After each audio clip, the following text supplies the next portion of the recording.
네, 안녕하세요. 사책방에서 18번째로 다루게 될 책의 제목은 민주화와 경제성장은 왜 보수정부가 선포세를 낳았나?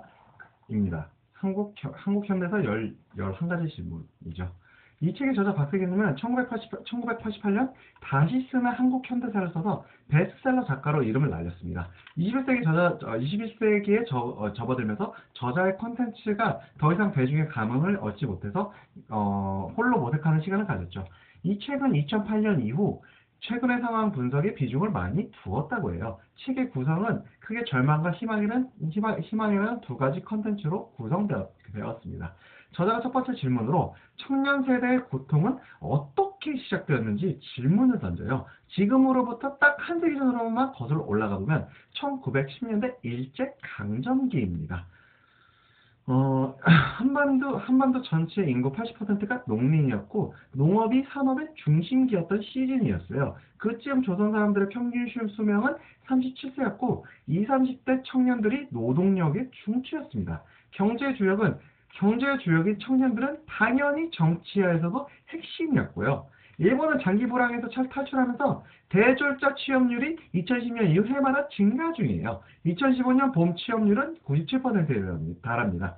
청년 실업이 심각했던 독일은 사회민주당 게르하르트 슈레더 정부부터 그 뒤를 이은 기독교 사회민주당 앙헬라 메르켈 총리 정부까지 일관된 노력을 쏟은 결과 2005년 15%였던 청년 실업률을 2015년 절반 이하인 7%까지 낮췄어요. 기성세대는 지난 20년 가까이 자신들이 더 크게 나눠 가져야 할 고통을 청년들에게 일방적으로 전가해 왔습니다. 1997년부터 오늘에 이르는 이 잔혹사를 청년 세대를 핥히고 지나간 이른바 4대 대란을 중심으로 되돌아볼 수 있어요. 이 4대 대란은 우선 첫 번째로 IMF 구조정이 이렇게 밟고 지나간 후폭풍인 취업 대란, 두 번째는 네,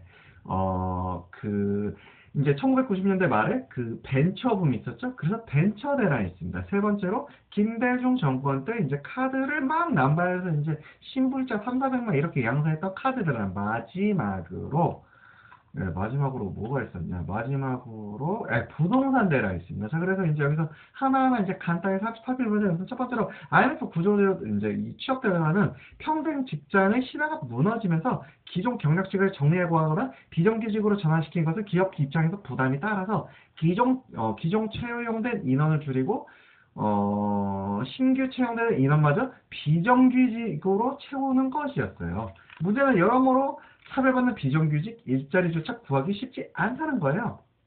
2008년부터 2013년까지 5년 동안 고용 규모를 키운 종업원 100인 이상 기업을 살펴보면 일자리는 총 56만 개 늘었는데 청년층 일자리는 6%인 3만 4천 개 증가한 데 그쳤습니다. 2014년 한국의 청년 고용률은 41%로 OECD 51%보다 한 10% 낮은 수치입니다. 외환위기 이후 수익성을 위해 구조조정과 인건비, 절감에 나선 기업의 행태와 어떻게든 자리를 지키려는 기성세대의 안간힘이 결합되어서 이런 씁쓸한 결과가 만들어진 거예요. 두 번째로는 1990년대 후반의 벤처 대란이었어요. 한국의 IT 산업은 1990년대만 해도 세계 IT 업계가 주목하는 잠재력이 풍부한 산업이었습니다. 여기에 정부의 적극적인 지원이 가세하자 삽시간에 벤처 붐이 일어났어요. 문제는 다수의 투자자에게 벤처 기업은 그저 투기의 대상이거나 일확천금의 수단이었을 뿐이었던 거죠. 투기기 세력들이 벤처 생태계를 폭탄 돌리기 노름판으로 만들어버렸습니다. 그에 비해서 미국 같은 경우는 그나마 상대적으로 좀 건강한 벤처 생태계가 구축이 되었다고는 하는데 물론 이제 미국에서는 이런 좀 미국에서 주주 자본주의가 시초였으니까 여기도 한국에 비해서 건재했다 이거지. 아무튼 거기도 의문의 여지가 있긴 합니다. 1990년 말 나스닥 기술주가 폭락하자 98조 7천억 원으로 최고치를 기록했던 코스닥 시장 시가총액은 5년 후 2004년 말 30조 원 수준으로 떨어져 곤두박질했습니다. 약 68조 원이 증발해서 빠이빠이 짤칠한 거예요. 자, 그럼 이 돈 68조 원이 어디로 나갔냐? 바로 국내외 투기 세력의 호주머니 파워켓으로 뿅 하고 들어간 겁니다. 벤처부에 뛰어든 청년 세대는 직격탄을 맞고 그대로 나동그라졌습니다. 이제 그대로 신불자 되고 아주 힘들어진 거죠. 상당수의 젊은 창업자들의 빚은 빚대로 떠안은 채 실패자라는 중국식 딱 날개를 찍고 추락했어요. 세 번째로 카드 대란이 있었죠? 이거 아까 설명했던 그냥 그 정도인 것 같고, 마지막으로 부동산 대란을 한번 살펴볼까요? 2014년 서울의 주택보급률은 103% 넘었어요. 전국 주택 보급률 역시 100% 넘은 102%에 이르렀어요. 노무현 정부 시절 아파트 분양가를 건설사들이 자율적으로 하도록 맡겨서 심지어 공익을 우선해야 할 토지공사와 주택공사마저 수익 창출에 눈을 돌리기 시작했습니다. 공기업까지 가는 상태에서 건설사들은 수익을 높이기 위해서 아파트 분양가를 최대한 끌어올렸습니다. 분양가 상승 곡선이 정점에 이은 2006년에는 불과 몇 년 전에 비해 시세가 이제 두세 배 집값이 올랐고 전월세 또한 천정부지로 밑도 끝도 없이 뛰었습니다. 부동산 대란을 야기한 책임의 상당 부분은 김대중과 노무현 정부의 정책이 있었어요. 부동산 정책은 청년 세대의 집세 부담을 가중시키는 방향이었고, 이후에도 정권에 관계없이 정부의 부동산 정책은 일관되게 주택가격의 안정보다는 상승 유도에 초점을 맞춰왔어요. 나이 든 세대는 부동산 가격이 오르기를 바라고, 청년 세대는 반대로 가격이 안정되기를 원해요. 하지만 사실상 5, 60대의 대다수는 1가구 1주택 보유자로서 집값이 오른다고 해도 내다 팔아 프리미엄을 챙길 수 있는 처지가 아닙니다. 도리어 집값이 오르면 자녀의 집 마련을 지원할 때 그만큼 더 많은 부담을 져야 하죠. 명백히 손해를 보는 입장인데도 집값 상승에 목을 매요. 나만 손해를 볼 수 없다, 이런 심리죠. 이들은 자기 이익에 매달리다가 결국 자기뿐 아니라 전체가 큰 피해를 입는 prisoner's dilemma, 죄수의 딜레마를 초래하고 있어요. 의도한 바는 아니지만 결과만 놓고 보면 지금의 5, 60대를 중심으로 하는 기성세대가 자기의 이익을 지키느라 청년들에게 일방적으로 부담을 터시었어요. 외환위기 이후 어느덧 20년이 가까이 이러한 현상이 여러 계기별로 이어진 셈이에요. 기성세대는 자기 자녀를 통해 청년세대 문제의 부메랑을 그대로 돌려받고 있는 거예요. 입시와 스펙의 위해 막대한 사기업을 썼는데 졸업 후에도 자녀가 실업자 신세여서 가기 형편은 나날이 쪼들려요. 한국 노인들은 통계적으로 2명 중 1명이 빈곤해요. 개털인 거죠. 어렵게 도달한 중산층 자리를 지키려고 발버둥 치며 살았을 뿐인데 그 사이 자식 세대는 희생되고 기성 세대는 노후조차 위태로운 처지에 놓인 거예요. 자기가 박세기 저자가 두 번째로 던진 질문은 외환위기는 한국 사회를 어떻게 바꿨나입니다. 외환위기 발발 과정을 복기해보면 사태의 첫 발단으로 금영산 정부의 섣부른 금융시장 개방이 먼저 눈에 들어옵니다. 1987년 대통령 선거에서 패배한 김영삼은 1여당 다야당 상황에서는 자신이 대통령이 될 수는 절대 불가능하다고 판단하고는 당시 집권당인 민주정이랑 제3야당인 민주공화당 그리고 자신이 총재로 있던 제2야당 통일민주당의 합당을 탄핵했어요. 떳떳지 못한 배경에서 출범한 김영삼 정부로서는 서둘러 이전 군사 정권과 또렷이 차별하고 성과를 과시하겠다는 부담이 굉장히 컸죠. 그래서 관치 금융을 해소한다는 취지를 내서 정부가 쥐고 있던 금융기관을 서둘러 민영화했어요. 그리고 한국을 선진국 반열에 올려놓는 상징적 조치로서 OECD 가입을 서둘러서 이에 상응하는 전제 조건인 금융시장 개방을 받아들여요. 금융시장 자유화와 개방 조치로 재벌은 전례 없이 돈줄이 풍부해져서 매출 규모를 키우기 위해 앞뒤 가리지 않고 경쟁적으로 투자를 확대합니다.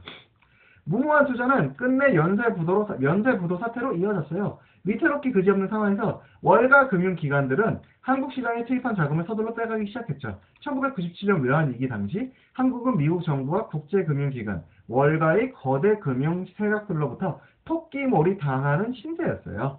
국제통화기금 IMF에 긴급 구제 금융 지원을 요청했고 협상 과정에서 정부는 미국과 IMF의 요구사항 대부분을 그대로 수용할 수밖에 습니다. 미국은 왜 한국이 공경에 빠지기 원했을까요?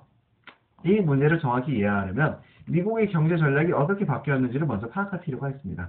미국이나 유럽 등 선진국에서 금융자산은 일반적으로 실물 자산보다 4배 정도 빠르게 성장한다고 해요. 이윤 획득 기회를 찾지 못한 금융자본은 움직임을 멈추고 정세를 관망하기 마련인데 그러다 보면 돈이 제대로 들지 않고 경제 전체가 불황의 늪에 빠지고 만다고 해요. 실제로 자본주의 선진국들이 1970년대 이후 유례 없는 장기 불황에 시달렸죠. 1980년대 초 미국의 레이건 정부와 영국의 thatcher 정부는 경제 환경을 금융 자본의 이익을 극대화할 수 있는 방향으로 송두리째 바꾸자는 탈출구를 내놓습니다. 그러면 금융 자본이 다시 움직이면서 돈이 더 되고 상품 판매가 촉진되면서 실물 경제도 살아날 테다.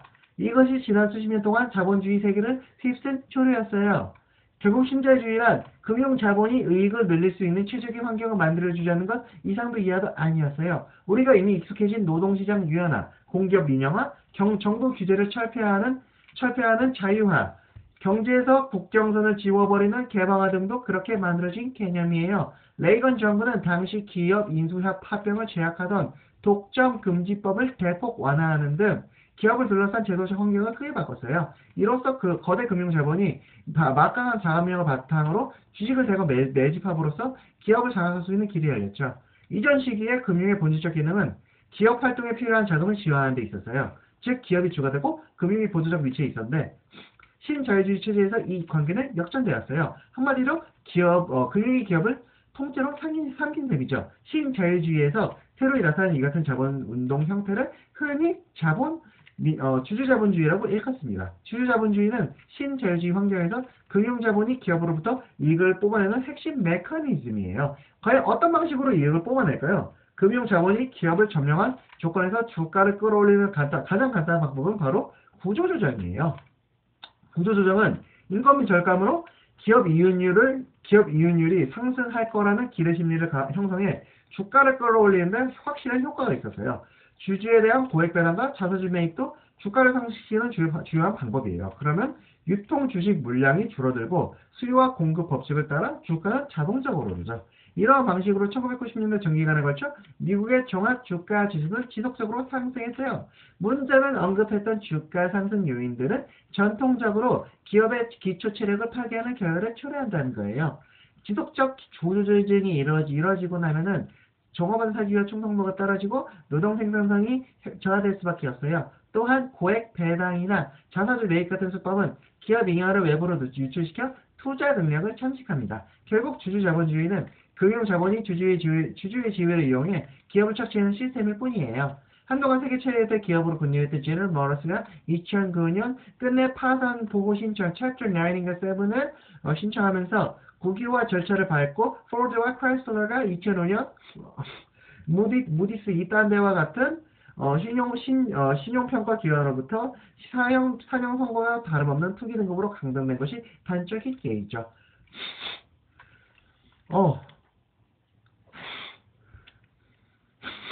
금융자본과 미국 정부 그리고 국제금융기구들은 이 같은 메커니즘, 신자유주의를 전 세계로 이식시켰어요. 한국은 가장 대표적인 타깃이었던 거죠. 1997년 12월말 데이비드 립킨 미 재무부 차관은 대통령 당선자 신분인 김대중을 만나서 IMF 구조조정 프로그램에 포함되지 않은 그 이상의 고강도 조치를 거세게 압박한 끝에 원하는 바를 얻어냈습니다. 결과적으로 한국은 외환부족을 벗어나는 대가로 사회경제 시스템을 완전히 뜯어 고쳐야 했어요. 한국은 외환부족을 벗어나는 대가로 사회경제 시스템을 완전히 뜯어 고쳐야 했어요. 비유하자면 일시적 호흡 곤란으로 입원한 천식 환자에게 산소호흡기를 대주는 조건으로 주요 장기를 모두 교체하는 전면 대수술을 강제한 것이에요. 한국에 진출한 국제금융자본은 대체로 장기적 투자 전망보다는 단기 차익을 노리고 들어온 한마디로 국제투기 자본이었어요. 국제금융자본은 집단적 부실을 경험한 국제금융기관과 기업을 헐값에 매입한 뒤 강도 높은 구조조정을 단행해서 인위적인 주가 상승을 유도한 뒤 막대한 시세 차익을 거둘 수 있었습니다. 몇 가지 예를 들어보자면 1997년 진로그룹이 부도나자 채권 회수가 불가능하다고 판단한 국내 은행들은 1조 5천억 원 어치의 채권을 8%에 불과한 1,300억 원에 매각했어요. 골드만삭스 등이 몇 년 뒤 진로그룹 재매각을 추진했을 때 그로 인한 차익이 3조 원에 달했죠. 3 빌리언 달러입니다. 비슷한 방식으로 칼라일 펀드는 한미은행을 헐값에 인수한 뒤 시티은행에 재매각하면서 3년 만에 수익률 145%에 이르는 7천억 원을 챙길 수 있었습니다. 덩달아 한국의 주요 기업들도 미국을 본받아 주주 이익 극대화를 중심으로 움직이기 시작했어요. 이처럼 주주자본주의가 국내에 본격 가동되면서 국제금융자본은 막대한 수익을 거뒀습니다. 2004년 한 해만 외국인의 수익 증가액은 36조 원에 이르렀습니다. 외국인 투자자들이 1998년 이후 7년 동안 직접 회수한 이익은 줄잡아 72조 원에 이르렀습니다. 막대한 국부가 유출된 것이었죠. 자, 1부를 여기서 마치고 2부는 다음 시간에 진행할게요. 빠잉!